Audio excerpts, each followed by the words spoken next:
करके भगवान अपने भक्तों को प्रसन्न करते हैं।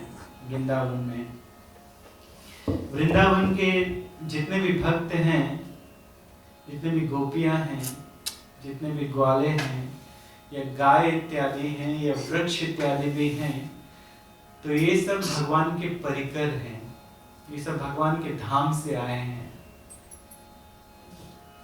या इन सारे लोगों ने बहुत बड़ी बड़ी तपस्याएं की हैं, ये बड़े बड़े योगी हैं, तपस्वी हैं, और सारी तपस्याओं को करने के बाद इन्हें वृंदावन में जन्म मिला है।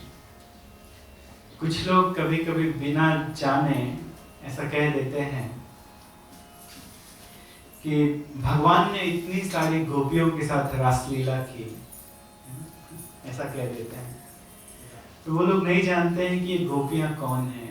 ये कोई साधारण स्त्रियां नहीं हैं, ये कोई साधारण ग्वालिन नहीं है, बल्कि ये सब भगवान की परिकर हैं, बड़े बड़े ऋषि मुनि हैं, बड़े बड़े ऋषि मुनि हैं। और इन्होंने तपस्या कर ली है, जितनी भी तपस्या कोई योगी करता है तो सारी तपस्या ये कर चुकी हैं। जब श्री रामचंद्र जी वनवास के लिए गए थे और वन के रास्ते से निकलते थे, तो जो स्त्रियां उन्हें देखती थी, युवती स्त्रियां, वो इस प्रकार से सोचती थी कि काश ये हमारे पति होते।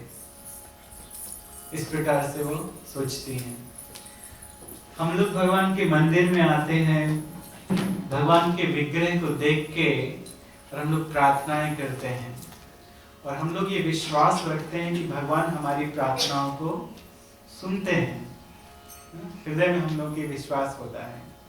भगवान की प्रतिमा को देखकर उन्हें सब कुछ समझ के हम मन में प्रार्थनाएं करते हैं, कई प्रकार की आराधनाएं करते हैं, और ये विश्वास रखते हैं कि वो सुन रहे हैं। तो उनके विषय में क्या कहा जाए जो भगवान को साक्षात देख के अपने मन में कुछ इच्छाएं कर रहे हैं। तो श्री रामचंद्र जी को वन के रास्ते से निकलते हुए देखकर साक्षात ईश्वर जिनके नजदीक हैं, जिनके निकट हैं, उनको देखकर गोपियां इस प्रकार से मन में प्रार्थना करती हैं। गोपियां कहती हैं कि काश ये हमारे पति होते।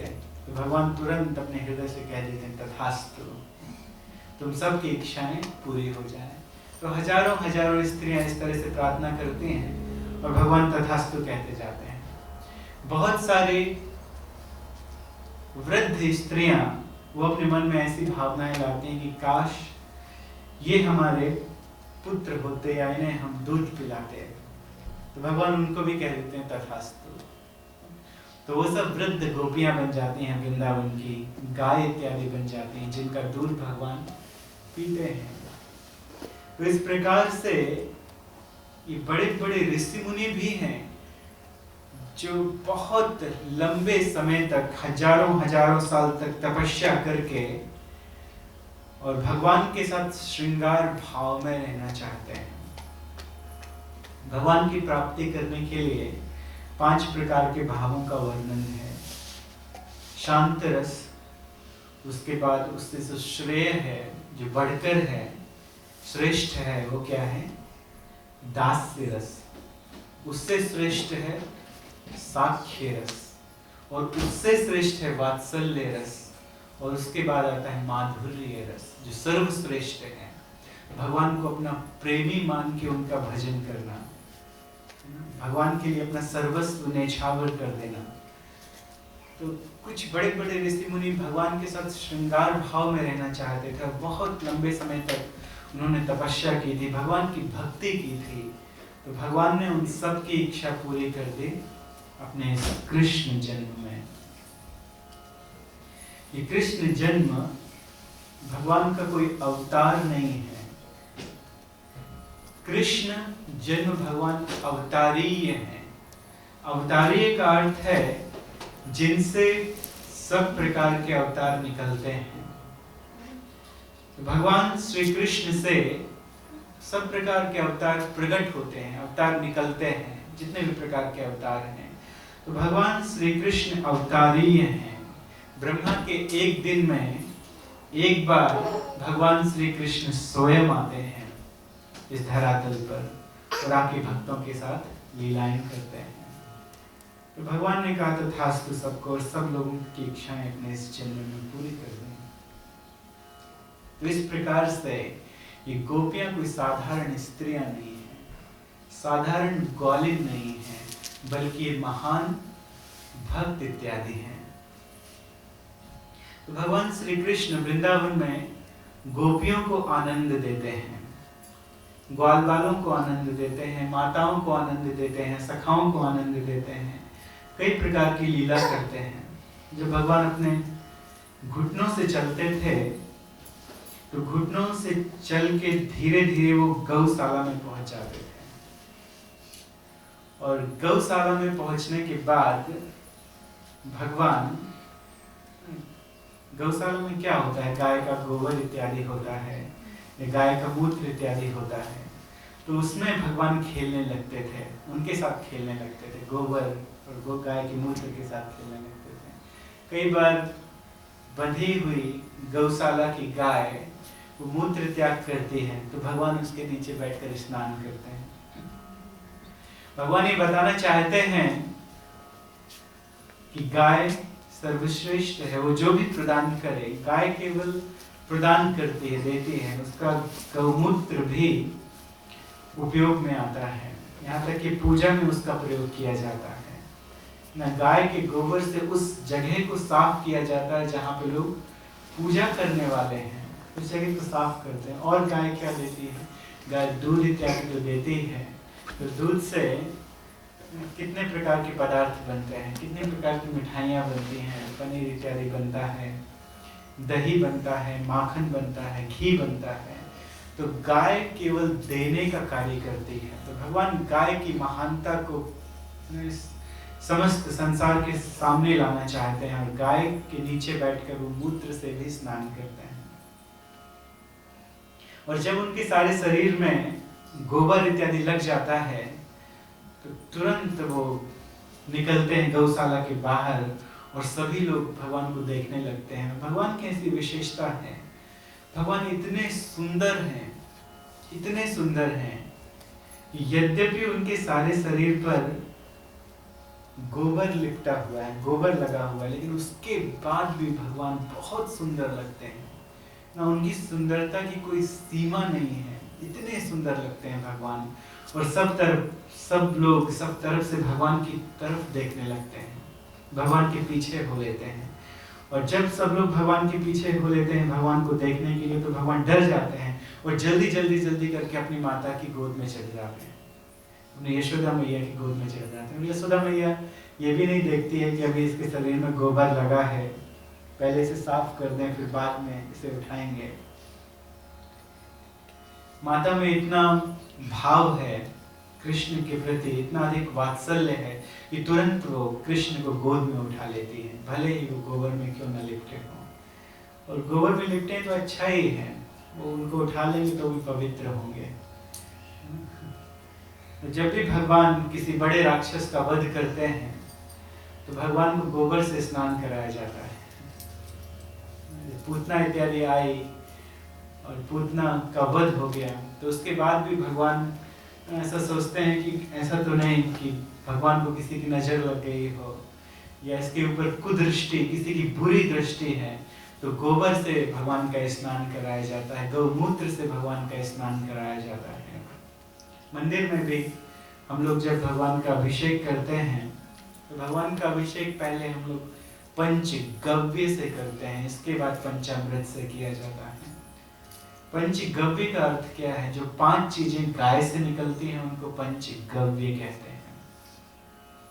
दूध, दही, घी, गौमूत्र और काउडंग, गोबर। तो पहले 5 चीजों से भगवान का अभिषेक किया जाता है, इसके बाद फिर पंचामृत, दूध, दही, घी, हनी और शुगर वाटर, फिर इसके बाद फिर इन 5 चीजों से अभिषेक किया जाता है। भगवान के अच्छे अच्छे मंत्रों को गाकर इस तरह से भगवान की पूजा की जाती है। तो वृंदावन में माताएं भगवान का अभिषेक करती हैं बारंबार गौमूत्र और गाय के गोबर से। तो कभी कभी जब भगवान थोड़े और बड़े हुए, जब बकैयां बड़ी तेजी से चलने लगे, बकैयां चलने का अर्थ होता है अपने पैर और हाथों से चलने लगे। अभी दौड़ते नहीं थे, अभी खड़े नहीं हुए थे, अभी केवल भगवान घुटनों से चलते थे, रेंगते थे। जब भगवान घुटनों से रेंगते थे तो उनके रेंगने के कारण वृंदावन की भूमि में निशान पड़ जाते हैं, जैसे अभी कोई सर्प वहां से निकला हो, इस तरह के निशान पड़ जाते हैं क्योंकि भगवान रेंगते हैं। और वृंदावन में क्या है, वृंदावन में धूल है, गाय का गोबर भरा हुआ है, तो निकलने के कारण निशान बन जाते हैं रास्ते में। तो मानो भगवान बताना चाहते हैं अगर मेरी प्राप्ति करना है तो इन चिन्हों का अनुसरण करो तो मुझ तक आ जाओगे। और भगवान ज्यादा करके बार बार जाते हैं कहाँ, गौशाला की तरफ, बार बार। और जो छोटे छोटे बछड़े हैं उनको पकड़ने का प्रयत्न करते हैं, और कभी कभी भगवान उनकी पूंछ को पकड़ लेते हैं। छोटे छोटे बछड़े हैं, गाय के छोटे छोटे बछड़े, उनकी पूंछ को पकड़ लेते हैं, और जैसे ही पूंछ को पकड़ते हैं तो वो बछड़ा डर जाता है, वो जोर से भगने लगता है। और भगवान लेकिन उनकी पूंछ को नहीं छोड़ते हैं, उनकी पूंछ को पकड़े रहते हैं और भगवान घसीटते जाते हैं। मानो कृष्ण को ये बुद्धि नहीं है कि वो बच जाएंगे अगर वो पूंछ को छोड़ देंगे तो। जब किसी बंदर को पकड़ना हो तो कैसे पकड़ा जाता है? बंदर को पकड़ने के लिए एक गड्ढा बनाया जाता है, छोटा सा गड्ढा, जिसका ऊपर का भाग छोटा होता है लेकिन अंदर बड़ा भाग होता है, और उसके अंदर चने भर दिए जाते हैं। तो जब बंदर उसके अंदर हाथ डालता है तो ऐसे करके हाथ डालता है उस गड्ढे के अंदर, वो चनों को पकड़ लेता है तो उसका हाथ बड़ा हो जाता है, और वो निकालने की कोशिश करता है लेकिन उस गड्ढे से उसका हाथ निकलता नहीं है। तो बंदर के पास इतनी बुद्धि नहीं है कि वो अगर इन चनों को छोड़ देगा तो उसका हाथ बाहर, वो चने पकड़े रहता है और फिर निकालने की कोशिश करता है, लेकिन तब तक में कोई आता है और आकर उसको पकड़ लेता है। तो भगवान भी इसी तरह से लीला कर रहे हैं, और ये लीला भगवान से योग माया कराती है। वृंदावन के अंदर भगवान योग माया ग्रस्त होते हैं, योग माया भगवान को अपने संरक्षण में रखती है। तो योग माया भगवान से लीला करवाती है और भगवान को भुलवा देती है। भगवान भूल जाते हैं, उनको याद नहीं रहता है कि वो भगवान है। अगर याद रहेगा तो उतने अच्छे से भगवान लीला कर नहीं पाएंगे, और भक्त लोग लीला का आनंद ले नहीं पाएंगे, क्योंकि उनको तो पता रहेगा कि हम भगवान हैं। तो योग माया भुलवा देती है भगवान से कि ये भगवान है। तो इसीलिए भगवान उस बछड़े के पीछे घसीटते चले जाते हैं, घसीटते तब तक घसीटते जाते हैं तब तक कोई दूसरा आके भगवान को ना छुड़वा दे, तब तक भगवान घसीटते जाते हैं और रोते जाते हैं, सामान्य बालक की तरह आए आए आए करके रोते जाते हैं और घसीटते जाते हैं। तो ऐसे भगवान लीला करते हैं, कई प्रकार की लीलाएं करते हैं। जब भगवान थोड़े और बड़े हुए, जब भगवान चलने लगे अपने पैरों से, तो उन्होंने मित्रता करना प्रारंभ की। धीरे धीरे दूसरे ग्वालों से वो मित्रता करने लगे और उनका ग्रुप धीरे धीरे बढ़ता गया। तो पहले केवल बलराम जी थे उनके निकट। देखते हैं कि साधारण बच्चा केवल घर के लोगों को पहचानता है, अगर दूसरा कोई उठाने की कोशिश करे तो तुरंत माता की तरफ जाता है और माता की गोद में चढ़ जाता है, दूसरों की गोद में नहीं जाना चाहता है। तो पहले केवल बलराम जी को ही जानते थे, लेकिन धीरे धीरे समय बीतने पर भगवान की मनोबुद्धि विकसित होने लगी और भगवान दूसरे ग्वाल वालों के साथ मित्रता करने लगे। उनके सखा श्रीदामा, सुदामा, मधुमंगल, अर्जुन इत्यादि। अर्जुन एक और सखा हैं जो वृंदावन में रहते हैं। पांडव पुत्र अर्जुन की बात नहीं हो रही है, एक और सखा भी थे जिनका नाम था अर्जुन। तो बहुत सारे ग्वाल वालों के साथ मित्रता करते जाते हैं और उनका ग्रुप बड़ा होता जाता है। तो सारी गोपी जो घर पर रहती हैं, अपनी गोपियां, वो सब दूध निकालती हैं तो कृष्ण के मुख का चिंतन होता है। वो सब सोचते हैं कि यशोदा कितनी धन्य है जो प्रतिदिन कृष्ण को अपना दूध पिलाती है, जो कृष्ण को अपने हाथों से माखन खिलाती है और अपने हाथों से खाना खिलाती है। और हम लोगों को ये सौभाग्य प्राप्त नहीं। काश हम भी भगवान के लिए माखन निकालते और भगवान को हम माखन खिलाते, अपने हाथ से माखन खिलाते। तो भगवान सबकी इच्छाओं को पूरा करते हैं। कैसे? चोरी करके। भगवान जैसी लीला करते हैं वैसा भगवान का नाम प्रसिद्ध हो जाता है।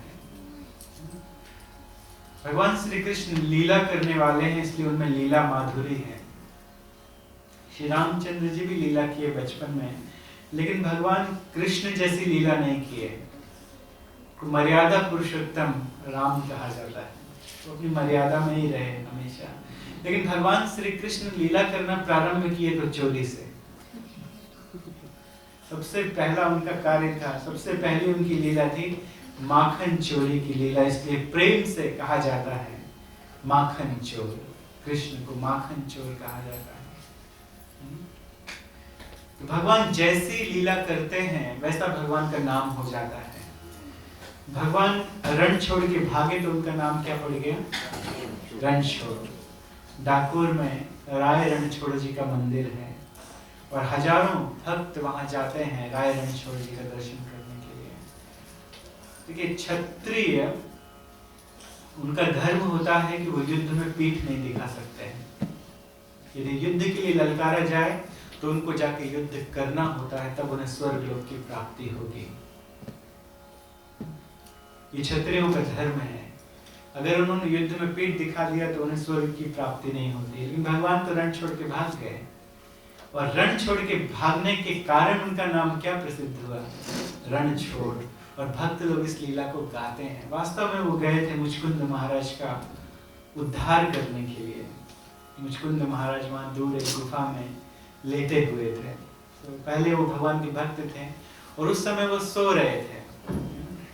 जाके स्वर्ग लोक में देवताओं की सहायता की थी और देवताओं ने कहा था कोई वर मांग लीजिए।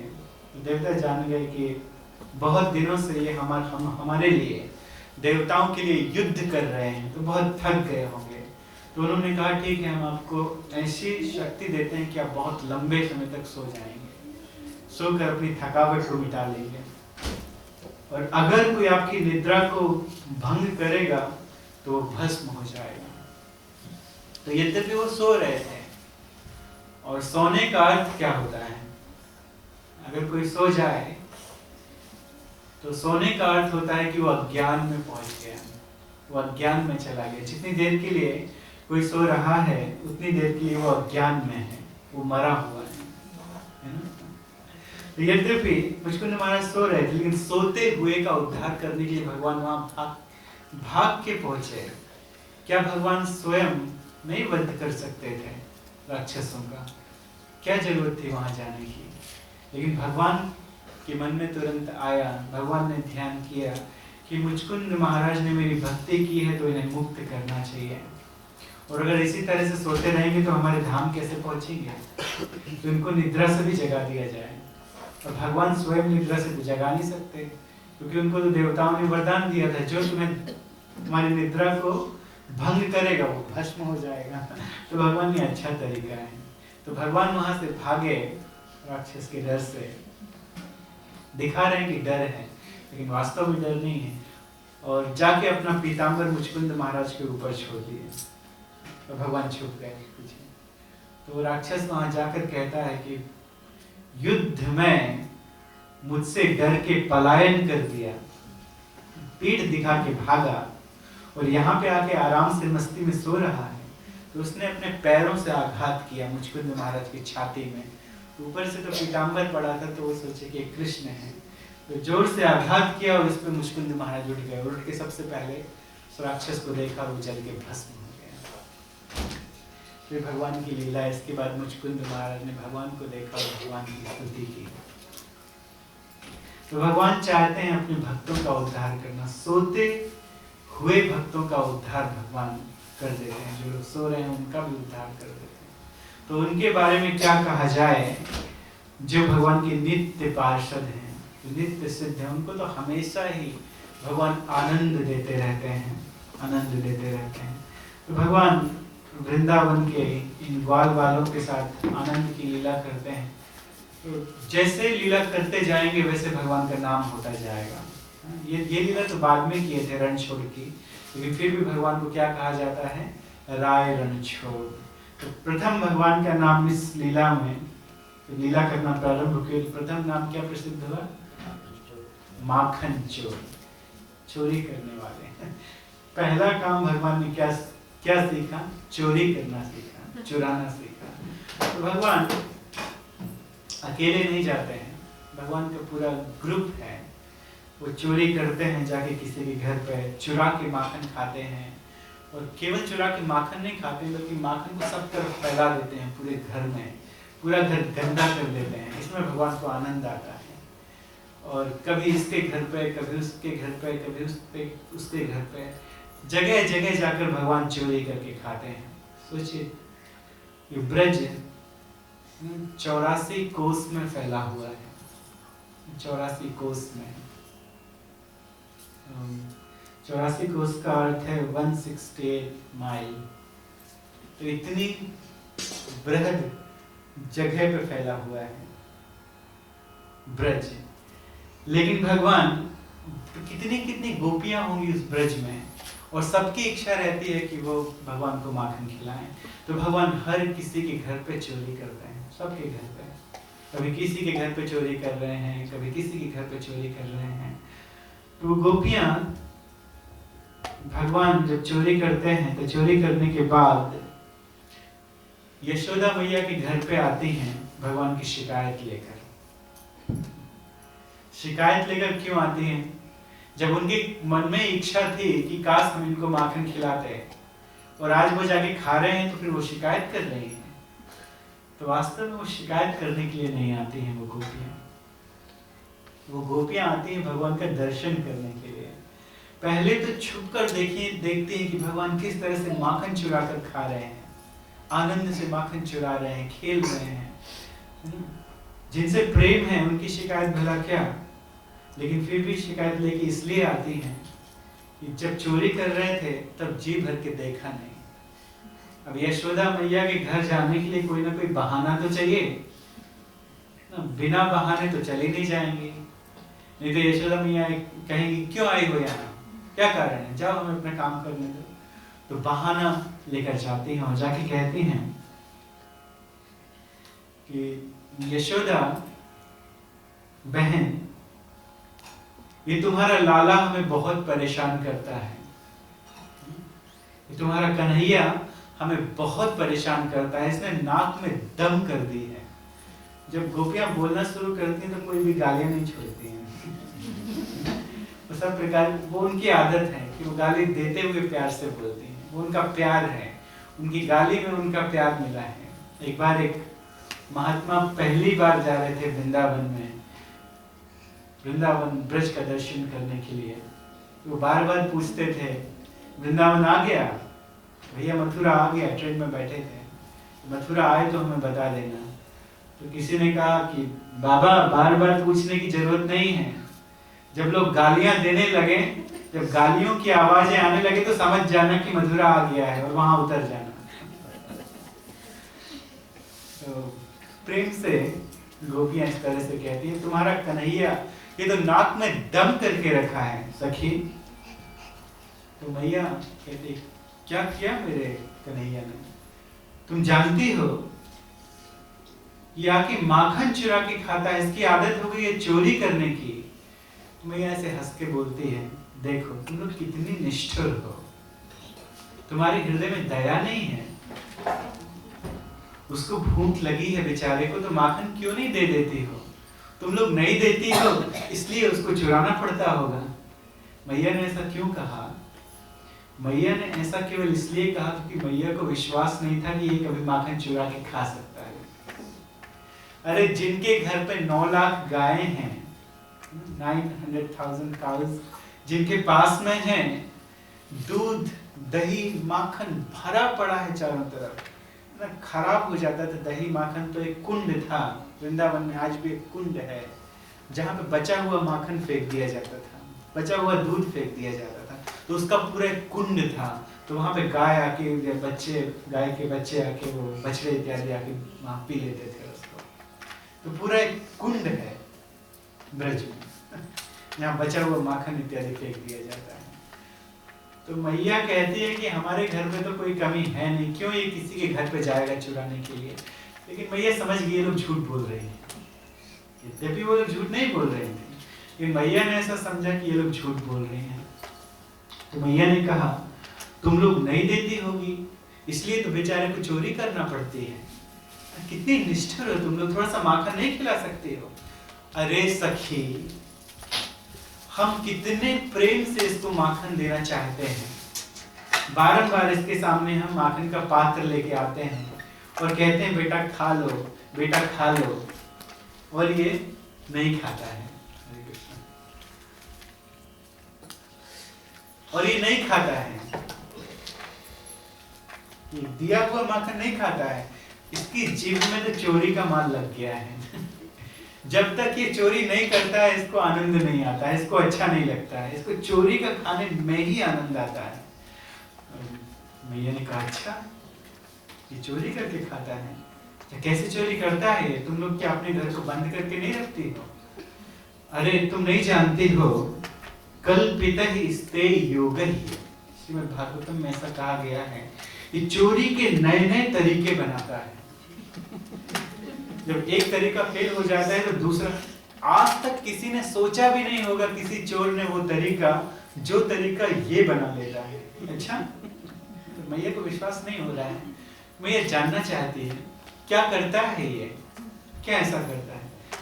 तो वो बताती हैं वत्सान मुंचत क्वचित समय क्रोध संजात हासः।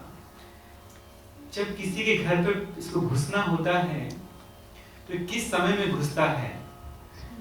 10 बजे के आसपास, 9 बजे 10 बजे के आसपास घुसता है दिन में।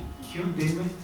क्योंकि उस समय बेचारे जो घर के जो पुरुष इत्यादि होते हैं वो गाय चलाने के लिए चले जाते हैं, तो घर पे केवल स्त्रियां शेष बचती हैं जो खाना बनाती रहती हैं, बच्चियां, स्त्रियां, तो वही शेष बचती है, क्योंकि पुरुष तो सब चले जाते हैं वन में गाय चराने के लिए, बड़ी बड़ी गायों को लेकर, बछड़ों को लेकर। लेकिन फिर भी जो छोटे छोटे बछड़े हैं वो घर पे बंधे रहते हैं, या कुछ गायें जो बीमार हैं वो बंधी रहती हैं घर पे। तो एक एक व्यक्ति के पास हजारों हजारों गाय हैं, तो एक दो गाय नहीं बंधी रहती हैं, बहुत गायों को लेकर जाते हैं, लेकिन फिर भी 100-50 बंधी रहती हैं घर पे ही रहती हैं। बाद में उनका दूध निकाला जाता है, या जो भी कारण से किसी ने भी बछड़ा दिया है, ये छोटे छोटे बछड़े भी बंधे रहते हैं। तो ये ऐसा करता है कि सबसे पहले ये जाके सारी गायों को बंधी हुई और बछड़ों को खोल देता है, वो बंधी रहती है तो उनको खोल देता है, और एक ग्वाला कोई दूर से आवाज लगाता है, अरे तुम्हारे सारे बछड़े खुल गए, देखो देखो देखो सब भाग रहे हैं। वहां से आवाज लगाता है फिर पीछे से, अरे श्यामा देखती हो तुम्हारे सारे बछड़े खुल गए। इस तरह से जब ये आवाज लगाता है तो बेचारी घर की गोपियां सब बाहर निकलती हैं और देखती हैं वास्तव में बछड़े खुल गए थे, तो दौड़ती हैं, भागती हैं बछड़ों को पकड़ने के लिए ना। अब पकड़ के उनको 150 बछड़ों को बांधना है, उसमें कितना समय लगेगा? कितना समय लगेगा बताइए? कम से कम 1 घंटा तो लग जाएगा, और 1 घंटा यहाँ चोरी करने के लिए कम है क्या? पर्याप्त है। तो जब तक गोपियां घर से बाहर दौड़ कर निकलती हैं बछड़ों को बांधने के लिए, गायों को बांधने के लिए, तब तक इसको समय मिल जाता है खिड़की से कूद कर अंदर घुसने का, और ये पीछे के दरवाजे से अंदर घुस जाता है और ये माखन खा लेता है, चुरा कर खा लेता है। तो मैया को विश्वास नहीं हुआ, तो इसलिए मैया ने कहा तुम लोग माखन को ऊपर लटका के क्यों नहीं रखती हो, जैसे ये बलून इत्यादि लटके हुए हैं। जय श्री राधा गोविंद जी की जय, श्री सीताराम लक्ष्मण हनुमान की जय, गौर माता की जय। इसी प्रकार से गांव में सीख टांगी जाती थी। सीख का अर्थ होता है कि एक मटकी टांगी जाती है और उसके अंदर माखन रख दिया जाता है, ताजा माखन। तो ऐसी बहुत सारी मटकियां घर में लटकी होती थी। ऊपर क्यों लटकी होती थी? कि आसानी से किसी का हाथ ना पहुंचे वहां पर, या कोई पशु आकर, बंदर आकर उसे ना पकड़ ले, तो इसलिए इस तरह से माखन लटका होता था ऊपर। तो 3-4 मटकियां लटकी होती थी। एक कल की लटकी होगी, एक परसों की लटकी होगी, एक आज सुबह की लटकी है। तो बराबर श्री कृष्ण वही मटकी उतारते थे जो आज जो माखन बनाया गया है। वो गोपियां कहते हैं कि तुम्हारा लाला कितना चतुर है, कि कितना चतुर चोर है। इसको सीख देखकर, मटकी देखकर पता चल जाता है कि किस मटकी में ताजा माखन है। इसको देख के पता चल जाता है। इसकी नाक बहुत तेज है, सूंघ भी लेता है। जो मटकी अभी लगाई गई है ऊपर, तो उसमें स्निग्ध माखन है, तो थोड़ी थोड़ी पानी की बूंदें ऊपर आ जाती है। माखन से थोड़ा थोड़ा पानी निकल के ऊपर आ जाता है, तो उसको पता चल जाता है कि इस मटकी में ताजा माखन है, और निकाल लेता है और ये खा लेता है। तो मैया ने कहा चलो थोड़ा सा माखन ही खाता है ना, क्या बिगड़ गया तुम्हारे घर का, माखन ही तो खाया है थोड़ा सा। तो वो कहती अरे अकेले खाए तो कोई बात नहीं है, ये तो पूरी टोली के साथ आता है, इसका पूरा ग्रुप है 50-60 बच्चों का, और ये सब आते हैं और मिलके बहुत सारा माखन, पूरा घर का सारा माखन खत्म कर देते हैं। तो मैया ने कहा चलो गांव के ही बालक हैं, अगर मान लीजिए आपके पशु खाएंगे तो वो हट्टे कट्टे बनेंगे, गाय के सांड, गांव के सांड खाएंगे तो गांव के ही काम आएंगे।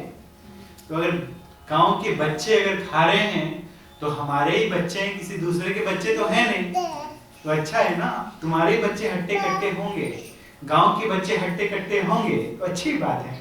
ये मैया इसलिए कह रही है क्योंकि मैया को विश्वास नहीं है कि हमारे बच्चे ऐसा काम करते होंगे, इसलिए मैया ऐसा कह रही है।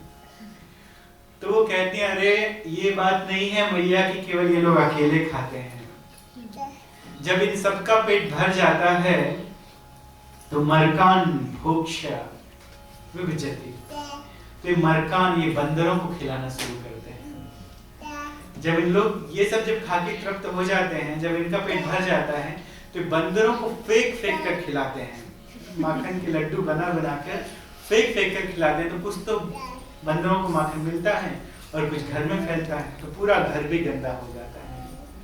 और उसके बाद जब बंदर भी माखन खाना बंद कर देते हैं, जब बंदरों का पेट भी भर जाता है, तब ये कहता है कि देखो तुम्हारा माखन कितना खराब है कि बंदर भी नहीं खाते। पहले तो खुद खाता है, इसके बाद पूरे मित्रों को, ऐसे तो भगवान पहले सारे मित्रों को खिलाते थे, सारे सखाओं को अपने हाथ से खिलाते थे। मधुमंगल तुम खाओ, जब मधुमंगल का पेट भर जाता था तो फिर दूसरे को खिलाते थे, दूसरे सखा को, फिर जब सब सखा खा लेते थे इसके बाद भगवान स्वयं खाते थे, और जब खुद भी खा लेते थे फिर चारों तरफ बंदर आ जाते थे। तब तक वो भी बंदर भी देखते रहते थे कृष्ण किसी के घर पे कब माखन चुराने के लिए जाने वाले हैं, क्योंकि उनको भी माखन खाने मिलता था, तो वो भी देखते रहते थे।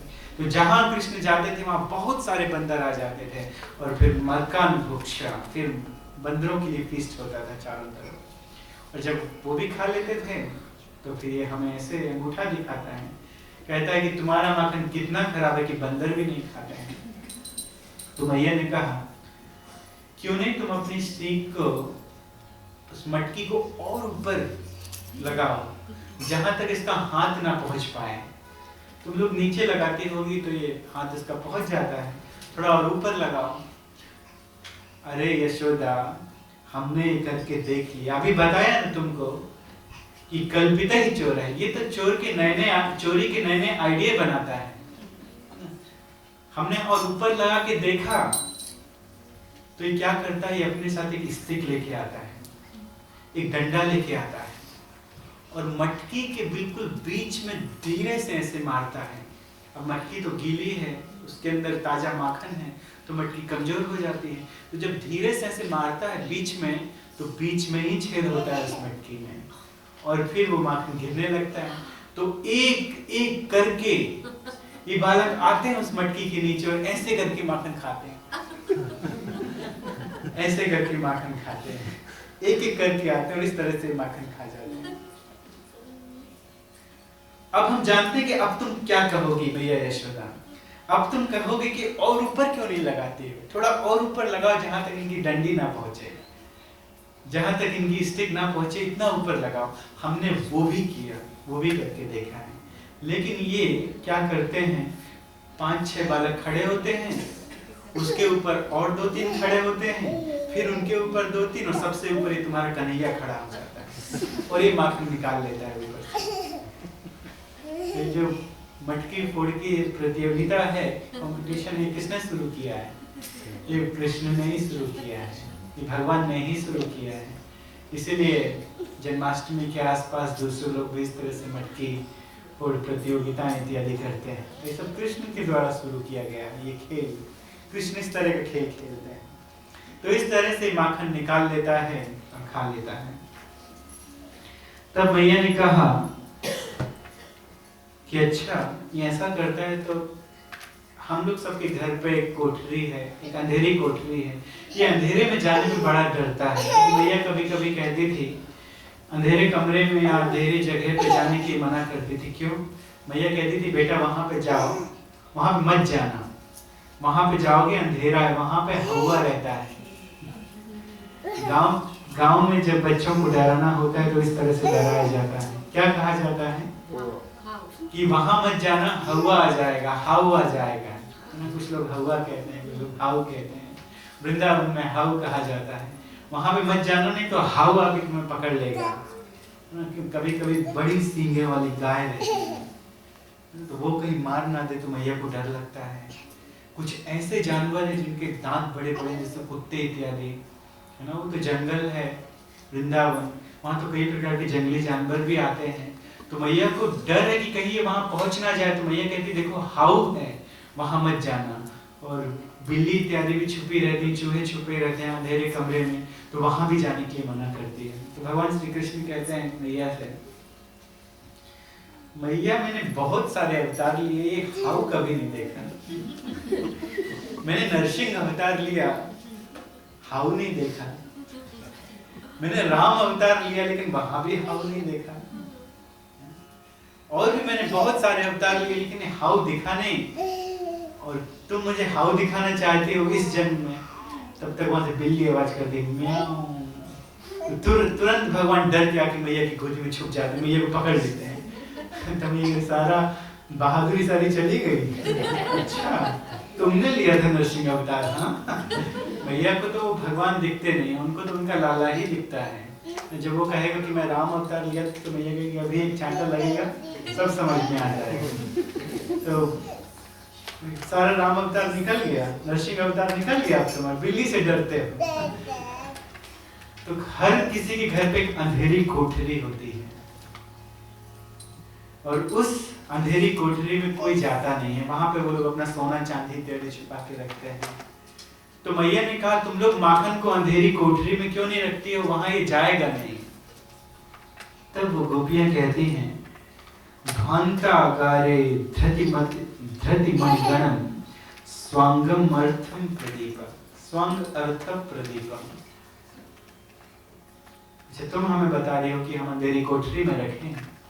अरे हमने वो सब करके देख लिया, लेकिन वास्तव में तुम भी इसका सहयोग देती हो चोरी करने में। तुम लोग भी सहयोग देती हो उसका चोरी करने में। तुमने इस कृष्ण को ऐसे ऐसे आभूषण पहना के रखे जिससे प्रकाश निकलता है।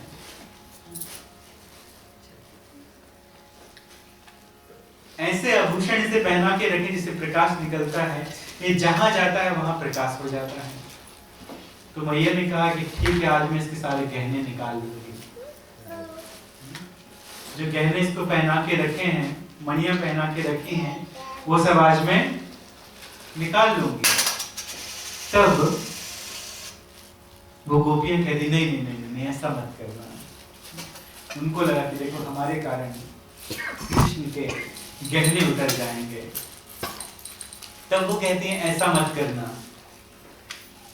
इनके गहने मत निकालना, इनके आभूषण मत निकालना। क्यों? अरे इन गहने क्या, इनके शरीर से ही न जाने कैसा प्रकाश निकलता है, और हम लोग जानते हैं कि ब्रह्म ज्योति कहाँ से निकलती है। ब्रह्म ज्योति जो निकलती है वो भगवान से ही निकलती है, जिसमें ज्ञानी और निर्विशेष वाले जिसमें मिल जाना चाहते हैं। तो वो ज्योति भगवान के शरीर से निकलती है। तो सखियों ने कहा कि आभूषण निकालने की कोई जरूरत नहीं है, इसके शरीर से ही न जाने कैसा प्रकाश निकलता है, ये जहां जाता है प्रकाश हो जाता है, तो कोई आवश्यकता नहीं है निकालने की।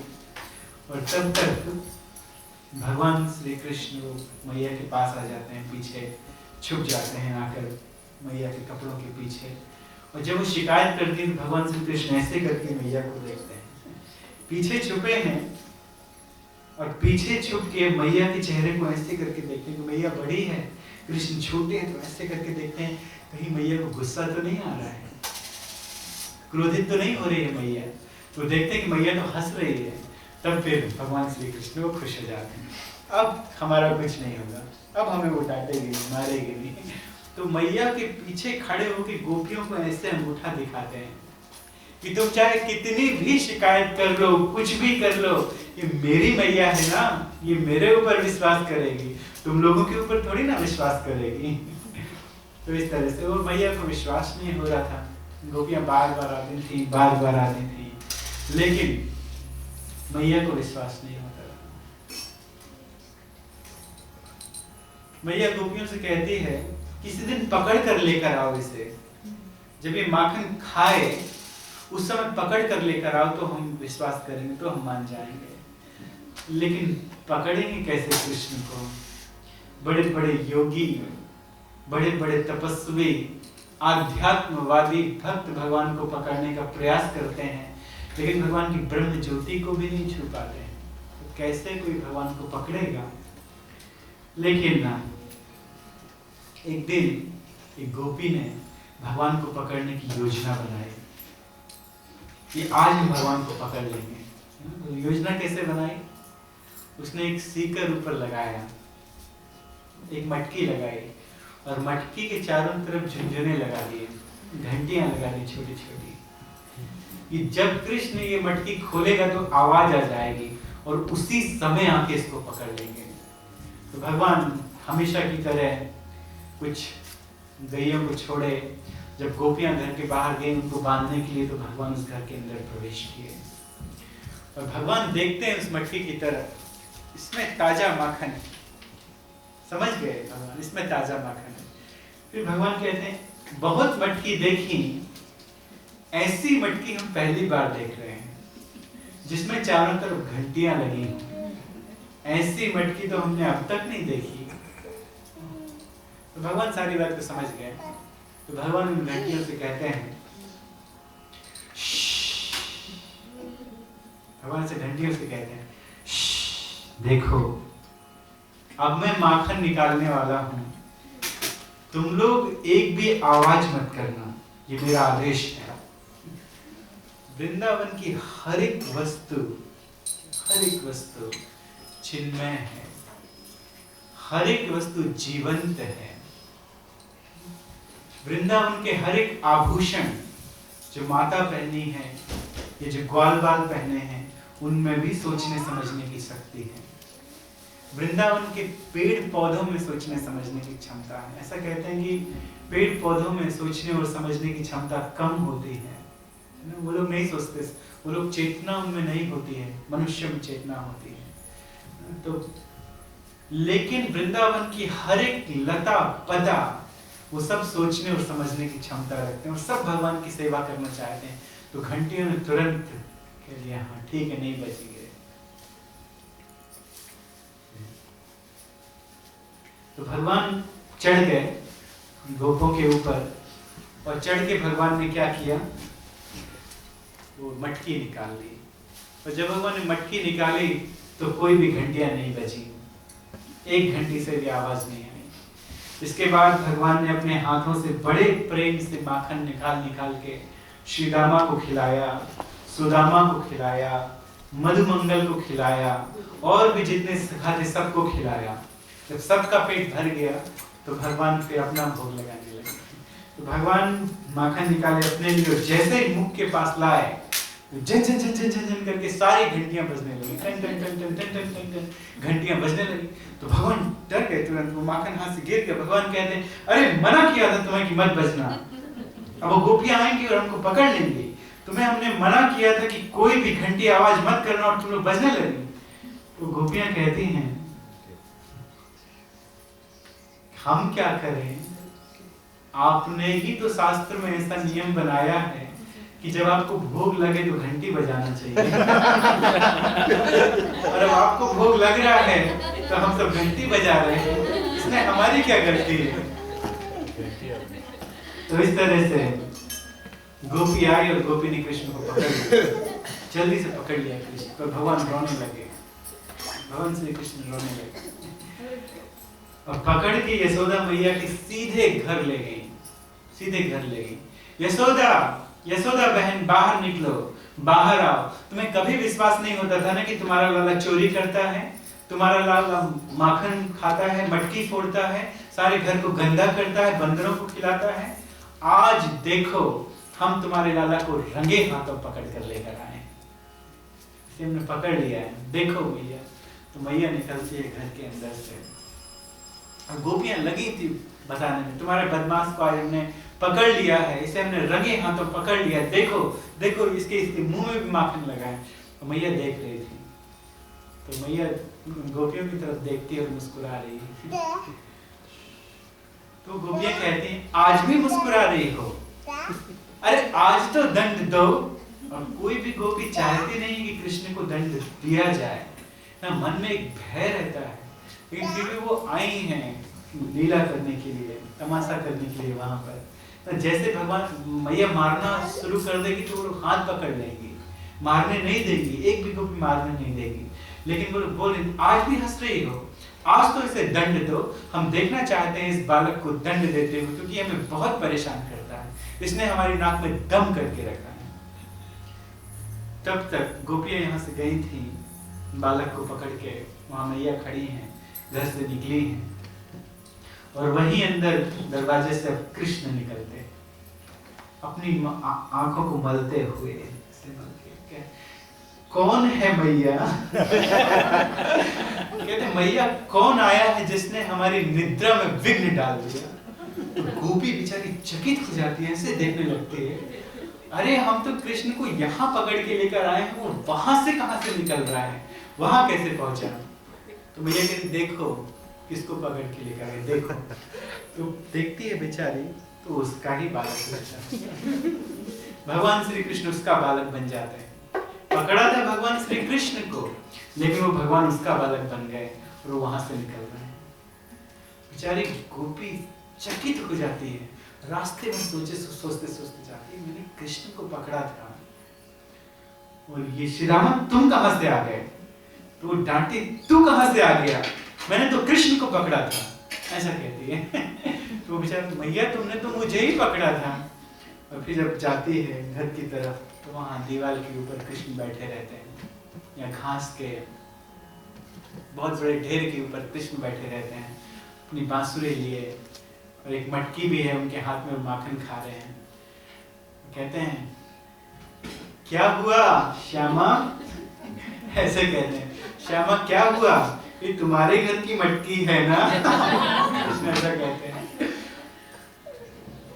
तो वो कहती है कि मैंने तुम्हें पकड़ा था तो मेरे हाथ से बच के कैसे निकल गए, और ये मेरा बालक कैसे आ गया? तो कहती देखो मुझे पकड़ने की कोशिश मत करना, इस बार तो मैं तुम्हारा बच्चा बना हूं, अगर अगले बार मुझे पकड़ी ना तो मैं तुम्हारा पति बन जाऊंगा। बेचारी को भी डर जाती है, बेचारी को भी डर जाती है और वो कुछ कह नहीं पाती है। तो इस तरह से भगवान श्री कृष्ण लीला करते हैं। किसी के घर पे अगर माखन ना मिले, कोई यदि कृष्ण के लिए माखन ना बना के रखे, तो भगवान उस घर पे जाके मलमूत्र का त्याग कर देते हैं। वहां पे साफ स्थान में, पूजा के स्थान में भगवान मूत्र त्याग करने लगते हैं, खड़े खड़े मूत्र त्याग कर देते हैं, मल त्याग कर देते हैं। जब गोपी मना करती है कि अरे चोर तू ऐसा क्यों कर रहा है, तो भगवान श्री कृष्ण, मैं चोर नहीं हूं, तुम चोर हो, जो मुझे भोग लगाए बिना खाता है वो चोर है। भगवान श्री कृष्ण ऐसा कहते हैं। और ये बात भगवान ने भगवद गीता में भी कही है। अगर कोई भगवान को भोग लगाए बिना खाता है तो वो चोर है, स्तेन हुआ, वो चोर है, वो चोरी करता है। ये सब कुछ कृष्ण का है, तो कृष्ण को भोग लगा के खाना चाहिए। जो जिस घर, और भगवान वहां से निकलते हैं शाप देते हुए, तुम्हारे घर में मेरे लिए खाने के लिए कुछ नहीं है ना, तुम्हारे घर में सदा दरिद्रता का वास रहे, ऐसा कहते हुए निकलते हैं। तो इसलिए निश्चित रूप से भगवान को